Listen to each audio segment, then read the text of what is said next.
E fala galera, bom dia, tudo bem com vocês? Vamos para mais um dia de análise do Bitcoin e do nosso mercado de criptomoedas. Galera, ontem teve uma reunião muito importante lá dentro do Banco Central americano que pode estar decidindo aí o futuro da própria economia americana e consequentemente do mercado de renda variável aí para os próximos meses. Então vem comigo que logo depois da vinheta eu vou passar isso aqui no canal, além das maiores probabilidades e cenários para a gente ficar de olho aí para os próximos dias.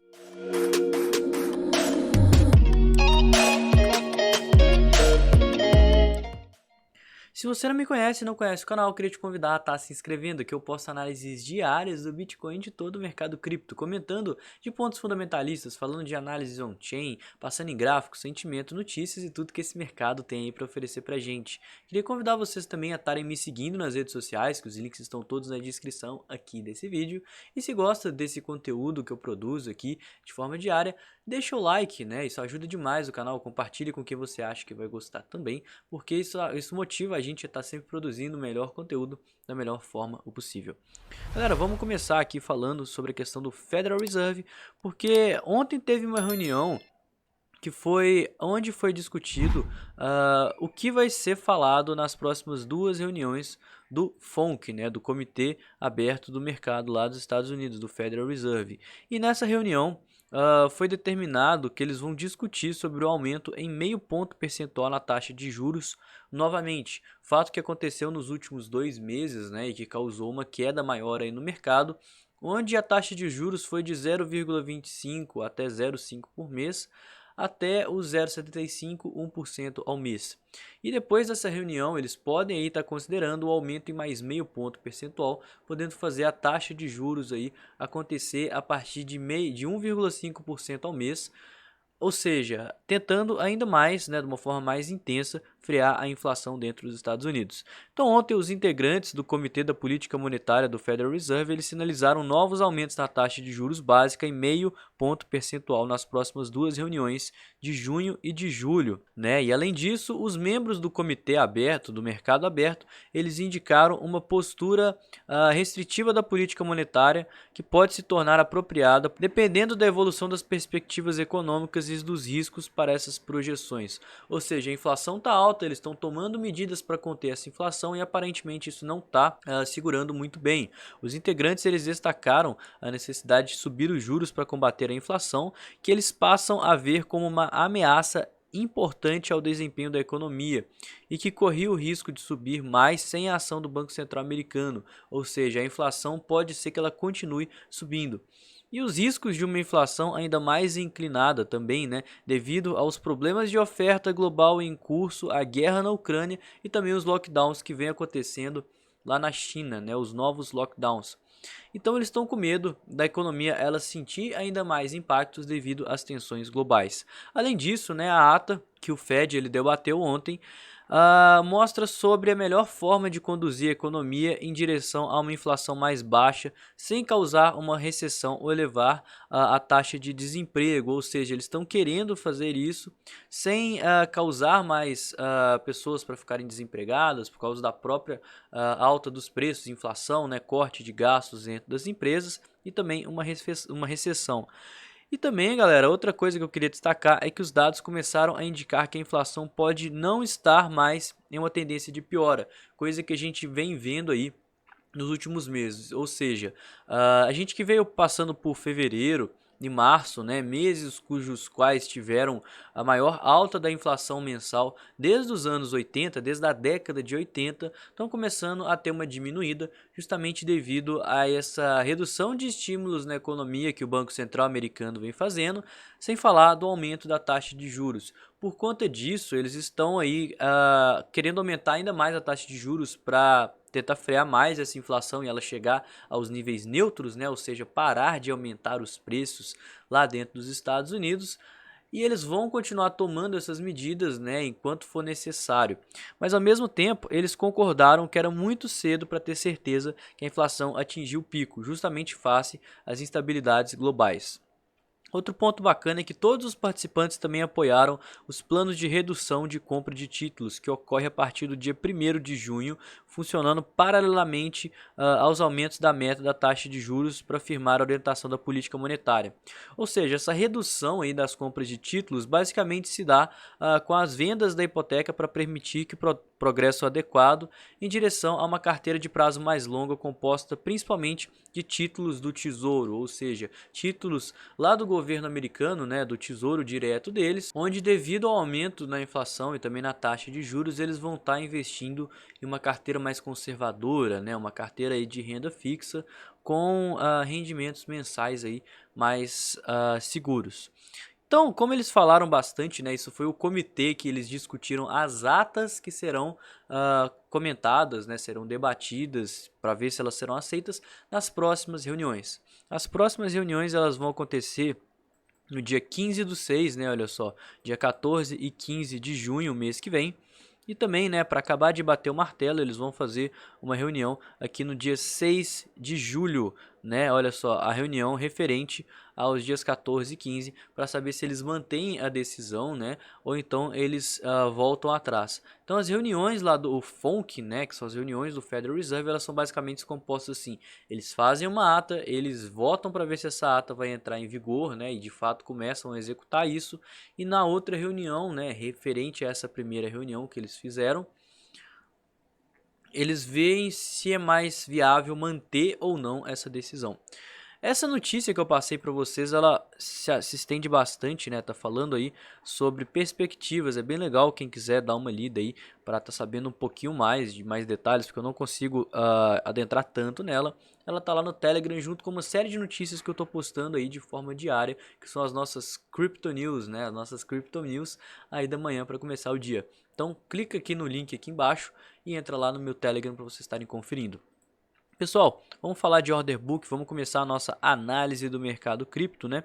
E a primeira coisa que eu gosto de ressaltar é porque tem uma baleia brincando aqui próximo a essa região dos 28.800, né? Já temos aqui 2.100 tokens, ou seja, 63 milhões de dólares fazendo uma grande muralha aqui na força compradora.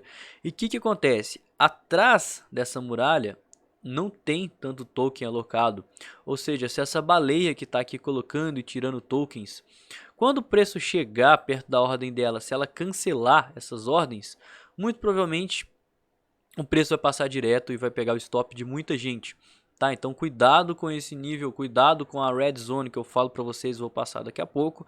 De fato, sim, é um momento disso é uma zona de suporte, né? Uma zona onde o preço está tendendo a segurar, tal como a gente viu aí acontecendo nas últimas semanas, nos últimos dias. Mas ainda assim, eu ressalto que é muito importante vocês gerenciarem o risco, porque a gente está ameaçando romper aquele triângulo de forma descendente, né? A gente já está com tokens alocados aqui bem próximo aos 30 mil, 30.500, 31 mil dólares, né? Que são zonas muito fortes de resistência. E agora, logo acima dos 29, já tem pressão vendedora querendo atuar, né? Que são pessoas, que é a galera que comprou na base do triângulo e está querendo vender, né? Uma vez que o triângulo está ameaçando romper para baixo. Outro ponto importante é o S&P 500, cujo qual o Bitcoin não está correlacionado mais, né? O S&P 500 ele está subindo e o Bitcoin está caindo, né? Então muita atenção também por causa disso, mas que ele não seja uma subida tão forte. O mercado cripto ele está sentindo mais, talvez por causa desse possível aumento da taxa de juros. Pode ser uma precificação antecipada, uma vez que ele ainda não aconteceu, né? Aumento da taxa de juros significa pessoas mudando para renda fixa, saindo de renda variável, de ativos aí de risco, e nada tem mais risco do que a grande volatilidade das criptomoedas. A gente segue bastante esticado aqui no S&P, né? Por mais que a gente tenha uma tendência de baixa, está aqui no movimento corretivo, a gente tem a região das médias servindo fortemente de resistência, sem falar que assim como o mercado cripto, a gente está na 8ª semana consecutiva de queda, né? Amanhã, sexta-feira, a gente pode fechar um inside bars aqui, seguindo longe da região das médias. Como eu bem comentei com vocês, é muito esperado que a gente possa ver pelo menos uma correção aí para estar encontrando com a região das médias. Ontem eu não passei na nossa dominância, né, devido à própria consolidação do mercado, mas devido a essa queda do Bitcoin, né, que foi lá dos 30 mil dólares, 29.800 direto para os 28.800, né? E isso fez com que o capital voltasse aí para o Bitcoin, ou seja, as pessoas estão protegendo seu capital, fechando posição aí nas altcoins para estarem indo para a maior criptomoeda, que por mais que seja volátil, é a menos volátil aí do mercado cripto. Então elas protegem o seu capital da volatilidade das altcoins no próprio Bitcoin. E isso também é um denotativo de que a gente pode estar vendo de fato uma queda, tá? Que ela já pode estar começando. Olhando o nosso Bitcoin aqui, a gente está rompendo aparentemente aquele triângulo que eu tracei.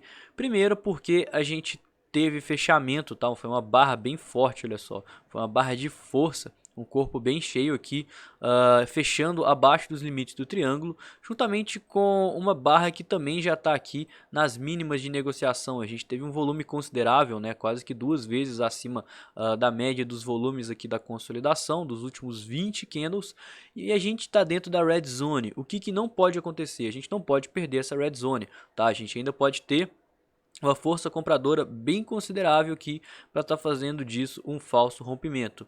Provável, não tanto, para ser sincero, né? Possível sim, eu acho que é possível, mas teria que ter um movimento forte, um movimento de retração com volume, tá? Porque poderia simplesmente ser um pullback para continuar caindo, porque uma vez que teve muita gente comprando na base desse triângulo, essa galera que comprou achando que ia subir e de fato caiu, se elas não foram estopadas, se elas não colocaram stop, esse simples pullback poderia fazer com que elas fechassem suas posições.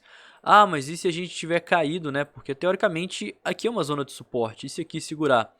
A gente pode estar indo recalibrar essa figura, né? Tudo vai depender aqui da forma. A gente às vezes pode traçar de uma forma aqui reta e aí vira um triângulo descendente ao invés de um padrão de equilíbrio, mas tudo vai depender de como que as pessoas elas estão enxergando esse cenário, estão agindo de acordo com ele, né? E como que o gráfico vai dando cada vez mais informações para a gente estar montando nossas operações e enxergando o cenário. Como eu venho falando para vocês também, né, a região das médias está servindo fortemente de resistência. Enquanto a gente não romper essa região das médias, eu confesso para vocês que o Bitcoin não vai estar numa fase muito boa, tá? A gente vai poder ver a queda continuar e o semanal ele pode muito bem continuar bastante esticado. Outra coisa, a gente está ameaçando romper esse inside bars que eu comentei ontem aqui com você. Olha só, a gente está bem no limite dele, 28.600 a gente já teria rompido ele e consequentemente o nosso próximo suporte seria essa mínima do pânico dos 26.700, tá? Mas isso são cenas para os próximos capítulos e a gente primeiro tem que ver como que o Bitcoin ele vai agir aqui com base nessa red zone que eu tracei aqui para vocês. E nada melhor para saber de coisas imediatas do que o nosso próprio sentimento do mercado, que eu confesso para vocês que não está nada legal. A gente tem mais de 2 compradores para cada vendedor, né? A gente tem 2,36, olha só, esse númerozinho aqui mostra para gente. 2,36 compradores para cada vendedor, enquanto o nosso Open Interest ele segue bastante consolidado, né? Depois de todo aquele movimento de alta que a gente teve, né? A gente tá com o preço no mesmo patamar de que tinha essa quantidade de contratos abertos, mas ainda assim ele segue bastante alto. Ou seja, tem pessoas que elas estão compradas, que elas compraram eita, aqui que eu arrumei aqui, elas compraram esses fundos, né? E agora o preço está quase nos mesmos patamares que esses fundos e tem muito mais pessoas compradas aqui. Então é bem complicado, na verdade. Olha só, aqui a gente tinha 1,7 compradores para cada vendedor, que foi quando o Open Interest estava lá embaixo, e agora a gente está com preço no mesmo patamar e com 2,35 compradores para cada vendedor. Outro ponto que não está muito legal, né? A gente teve uma liquidação monstruosa agora de madrugada, olha só, foi uma liquidação de quase 30 milhões de dólares. E isso, né, só aumentou a quantidade de compradores. Depois dessa liquidação, essa liquidação ela aconteceu bem aqui, olha só. Depois dela, a gente teve os compradores subindo, né, ou então a quantidade de vendedores diminuindo. E isso me preocupa porque é um ponto onde quanto mais pessoas estão aqui apostando na alta, mais as instituições, né, essa instituição aqui que já estava com 2.000 e tantos tokens, já baixou um pouco a quantidade, mais ela vai ter interesse em estar jogando o mercado para baixo. para estar liquidando essas pessoas que estão achando que esse suporte aqui de fato possa ser o fundo, né? Fazendo isso, conforme eu expliquei no vídeo ontem, as instituições vão pegar todo esse capital aqui, distribuir ao longo do order book e sair catando o stop, né, e as liquidações de todo mundo que está aqui. Então muito cuidado, por isso que eu chamei essa zona vermelha de red zone, porque realmente é uma zona do perigo, tá? As instituições, se as sardinhas estiverem todo mundo comprando aqui, as instituições vão ter sim interesse em estar rompendo essa red zone e liquidando todo mundo que está aqui para estar comprando Bitcoin mais barato, mais embaixo. Considerações finais e o que eu estou de olho agora, quais as maiores probabilidades, o que eu quero fazer nesse cenário. De forma alguma eu quero comprar agora, tá? Eu acho bem complicado estar comprando agora, a gente está possivelmente rompendo um padrão com volume, se a gente olhar nos gráficos menores é um volume característico de rompimento e o volume aqui também, né, até confirmando, a gente teve um pequeno pullback aqui, olha só, a gente rompeu, fez um pullbackzinho e já está descendo com volume crescente, tá? Ou seja, as pessoas estão tendo interesse, né, tá tendo gente negociando o Bitcoin enquanto ele está caindo, tá? A gente está próximo sim a uma zona de suporte, mas querendo ou não, a gente está numa tendência de baixa no diário, né? Com as médias respeitando, tendência de baixa no semanal, tudo bem que longe das médias, tendência de baixa no mensal. E caso as instituições confirmem esse rompimento desse padrão, a gente pode estar vendo movimentos impulsivos e bem fortes aqui, justamente devido à perda dessa red zone, talvez vindo retestar essa mínima do pânico aqui, né? Então a partir desse ponto eu vou estar de olho sim em algumas acumulações, mas eu vou deixar bastante capital, né? Inclusive eu vou querer tomar um stop, eu já vendi parte das minhas posições aqui no topo desse triângulo e vou querer tomar um stop aqui embaixo, para ainda assim, caso a gente não consiga ter esse repique, caso o preço ele venha buscar níveis aqui mais embaixo, eu vou querer estar buscando acumulações para estar pegando essa pernada de baixa ainda mais extrema, tá? Porque eventualmente a gente vai precisar corrigir, voltar próximo à região das médias. Eu acho que isso vai ser uma oportunidade muito boa de valorização aí para o próprio Bitcoin, tá? E caso a gente rejeite essa pernada, eu só vou ficar interessado no Bitcoin caso a gente faça esse pivô aqui acima da região das médias, tá? Confirmando que a gente pode estar numa tendência de alta no diário e que vai ser um gatilho muito bom aí para a gente estar desfazendo parte das posições enquanto a gente busca por esse topo descendente no semanal. Muito de olho aqui nessas regiões aqui de Fibonacci, tá? Eu acho que elas são os pontos mais importantes para a gente estar buscando aqui alguma distribuição das nossas posições. Para partir daí a gente está tomando um rumo. Será que a gente faz um fundo ascendente e dá um fim nessa mínima do pânico, né? Começa aí um momento um pouquinho mais altista. Será que a gente só faz um topo descendente, corrige para poder estar caindo mais? Nesse caso eu vou estar querendo ter capital para comprar Bitcoin ainda mais baixo. Tudo vai depender de como que o preço vai agir ao longo das próximas semanas e principalmente, né, como que é o próprio mercado global e essa própria incerteza, esse medo dos investidores vai agir em relação ao mercado tradicional e também ao mercado de criptomoedas. E o vídeo de hoje foi esse, espero que vocês tenham gostado. Se não me conhece, não conhece o canal, se inscreve, né? Deixa o like, compartilha, comenta aí embaixo o que você achou, crítica, dúvida, sugestão, tá tudo valendo. No mais, não se esqueça de me seguir nas redes sociais, que os links estão todos aqui na descrição desse vídeo. Eu vou ficando por aqui, tenha uma ótima quinta-feira, amanhã tem vídeo e valeu, galera, tamo junto!